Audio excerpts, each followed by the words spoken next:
পাশাপাশি এটা বাধ্যতামূলক করা যে প্রত্যেক প্রবাসীকে যারা বাংলাদেশি পাসপোর্ট ইউজ করবেন অথবা বাংলাদেশের নো ভিসা স্ট্যাটাস নেবেন তাদের প্রত্যেককেই এই পাসপোর্টের মেয়াদকালে প্রতি বছর একটি নির্দিষ্ট পরিমাণ টাকা বৈধ চ্যানেলে বাংলাদেশে প্রেরণ করতে হবে।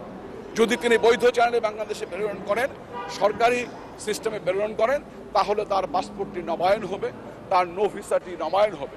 যদি এটি না করেন তাহলে পাসপোর্ট এবং নো ভিসার ক্ষেত্রে রাষ্ট্রকে বিবেচনা করতে হবে আদৌ তাদের বাংলাদেশের নাগরিকত্ব বা পাসপোর্ট বহন করার প্রয়োজন আছে কি না।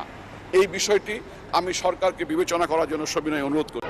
আসসালামু আলাইকুম, শুভ বিকেল। আশা করছি সবাই ভালো আছেন। সো আজকে একটা গুরুত্বপূর্ণ বিষয় নিয়ে কথা বলতে আসলাম। যদি সম্ভব হয় ভিডিওটা প্লিজ একটু শেয়ার করে দিবেন, স্পেশালি প্রবাসী ভাইদের চোখে যদি ভিডিওটা পড়ে শেয়ার করে দিবেন।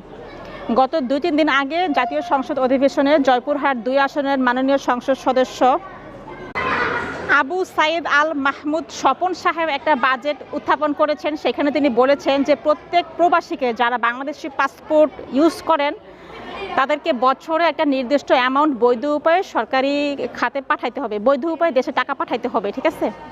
তো আমি জানি না তিনি এই কথাটা কি নিজে বলেছেন নাকি তাকে কেউ শিখিয়ে দিয়েছে নাকি তার মার্কেট খারাপ যাচ্ছে যে এই কথাটা সংসদে উপস্থাপন করি। এই বাজেটটা যদি হয়ে যায়, কার্যকর হয়ে যায়, এইবার তো সংসদ সদস্য, পরের বার হয়তো ম্যাডাম খুশি হইয়া মন্ত্রীও বানা দিতে পারে, ঠিক আছে? তো যাই হোক, যেহেতু তিনি প্রবাসীদের নিয়ে কথা বলতে আসছেন, তো ব্যারিস্টার সুমন ভাই একটু বলতে হবে যে ওনারা আমলনামাটা একটু গাটা দেন, দেখি যে উনি যেহেতু প্রবাসীদের নিয়ে কথা বলতে আসছে ওনার আমলনামাটা কি ভারী না পাতলা, এটা আমরা একটু দেখানো লাগবো। তো যাই হোক, তো মাননীয় সংসদ সদস্য, আপনাকে উদ্দেশ্য করে একটা কথা বলতে চাই। আপনি কি জানেন যে সারা পৃথিবীতে যে সকল বাংলাদেশি প্রবাসী ভাইরা ছড়িয়ে ছিটিয়ে আছে, এমন অনেক শয়ে প্রবাসী আছে যাদের হচ্ছে মাসের পর মাস কাজ থাকে না, এবং তখন তাদেরকে তাদের রুমমেট বা কলিগ যারা আছে বা পরিচিত মানুষ যারা আছে তাদেরকে টাকা পয়সা ধার দিয়ে বা তাদেরকে কোনো রকমে চালিয়ে নেয়। এবং যখন তারা একটা কাজ পায় তখন তারা কি করে, ওই যে কয়েক মাস বেকার ছিল সেই মানুষের ধার দেনা শোধ করতে করতে, এবং যখন তাদের কাজ হয় তখন ওই সকল মানুষদের ধার দেনা শোধ করতে করতেই তাদের পুরা ইনকাম চলে যায়। তো সেই সকল প্রবাসীরা কিভাবে দেশে টাকা পাঠাবে বলেন? এই যে আপনি যেটা আইন করে দিতে চাচ্ছেন যে প্রতি বছর একটা নির্দিষ্ট অ্যামাউন্ট একজন প্রবাসীরা দেশে পাঠাইতেই হবে, তো একটা মানুষের যদি ইনকামই না থাকে সে দেশে টাকা পাঠাবে কিভাবে?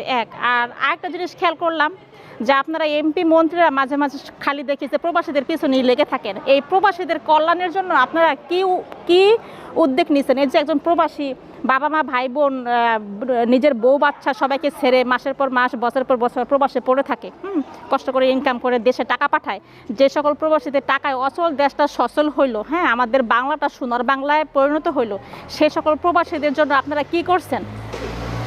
এমন কি কোনো আইন করছেন যে 20 বছর প্রবাসে থাকলে আপনারা পেনশন পাবেন বা আপনারা সোশ্যাল ভাতা পাবেন বা আপনাদের ফ্যামিলিতে আমরা বিনামূল্যে চিকিৎসা প্রোভাইড করব, অথবা যারা প্রবাসী এরা বয়স হয়ে গেলে যখন দেশে ফিরবে তখন এদেরকে আমরা এদের চিকিৎসার ব্যবস্থাটা গভর্নমেন্ট করবে, এমন কোনো পদক্ষেপ কি আপনারা নিছেন? মানে এমন কোনো পদক্ষেপ তো আপনারা নেনই নাই। আপনারা আছেন খালি কিভাবে প্রবাসীদের গলায় পাড়া দিয়ে টাকা নেবেন, দেশের রাজস্ব তো শেষ, ব্যাংকগুলো সব খালি হয়ে গেছে, আপনাদের এমপি মন্ত্রী মিনিস্টারদের পেটে মানে খাইতে এক একজনের এমন অবস্থা যা লড়তে চড়তে পারতেছেন না। তো যাই হোক, আমরা প্রবাসী, আমাদের এত বেশি চাহিদাও নাই, এত বেশি আউসও নাই, মানে এত বেশি খুশও নাই, আমরা মানে 3 বেলা ডাইল ভাত খেয়ে বাঁচতে পারলে আলহামদুলিল্লাহ। তা আপনাদেরকে দেখি যে যত আইন খালি প্রবাসীদের জন্য, এটা করতে হবে ওইটা করতে হবে, আপনারা প্রবাসীদের জন্য কি করছেন? একটু মানে আপনি একটু বাজেটের সংসদে দাঁড়ায় বলেন তো যে আপনারা প্রবাসীদের জন্য কি করছেন। একটা প্রবাসী 5 বছর 7 বছর 10 বছর প্রবাস করে যখন দেশে যায়, তাদের প্রিয়তম স্ত্রীর জন্য, মার জন্য, ভাই বোনদের জন্য একটু স্বর্ণগয়না নেয়, একটু মোবাইল নেয়, একটা দামি ঘড়ি নেয়, ওই সুনু পাউডার ক্রিম নেয়, এগুলো কি করে ওই বিমানবন্দরে যেগুলো চোর আসছে চোরগুলো করে কি লাগে কাইটা সব কিছু নিয়ে নেয়। কই এই সকল বিষয় তো কখনো সংসদে দাঁড়ায় কথা বলতে দেখলাম না। একজন প্রবাসী 8 ঘন্টা 10 ঘন্টা রাস্তা জার্নি করে বাংলাদেশ বিমানবন্দরে যে ঘন্টার পর ঘন্টা হয়রানির শিকার, কই এদেরকে নিয়ে তো কোনো কথা বলতে দেখলাম না। খালি প্রবাসীরা এই যে রাস্তার মধ্যে ময়লা থাকলে যেরকম আমরা সুইরা করি, প্রবাসীরা হচ্ছে বিদেশে আইসা এরকম সুইরার টাকাগুলা বস্তায় ভরে ভরে আপনাদেরকে পাঠাইব, আর আপনারা এমপি মন্ত্রীরা কি করবেন? টাকাগুলা বিদেশে পাচার কইরা ওই এই কানাডায় বাড়ি করবেন, দুবাইতে বাড়ি করবেন, মালয়েশিয়াতে বাড়ি করবেন। আর আপনি কি বলছেন যে তা না হলে যদি এই সঠিক বৈধ উপায়ে টাকা না পাঠায় তাহলে এদের পাসপোর্ট পরবর্তীতে নবায়ন হবে কিনা সেটা সরকারকে বিবেচনা করতে হবে। ওকে ফাইন, বিবেচনা করেন। যদি প্রত্যেক প্রবাসী ওই প্রবাস ছাইরা মানে বিশ্বের বিভিন্ন দেশের যে সকল প্রবাসী ভাইরা ছড়িয়ে ছিটিয়ে আছে তারা যদি প্রবাস বাদ দিয়ে সব দেশে এসে পড়ে, তা আপনি সহ আপনার পুরা দলকে, হ্যাঁ পুরা সরকারকে কলাটা মুখে নিয়ে বসে থাকা লাগবে, ঠিক আছে? তখন আর বাংলার সোনার বাংলাও হবে না, অচল দেশ আর সচলও হবে না। তো প্রবাসীদের নিয়ে কথা বলার আগে একটু মাথার একটু ঠান্ডা রাখবেন, একটু ফ্রেশ মাইন্ডে কথা বলবেন যে আদৌ এই কথাটা বলা উচিত কিনা। সবাই ভালো থাকবেন, খুদা হাফেজ।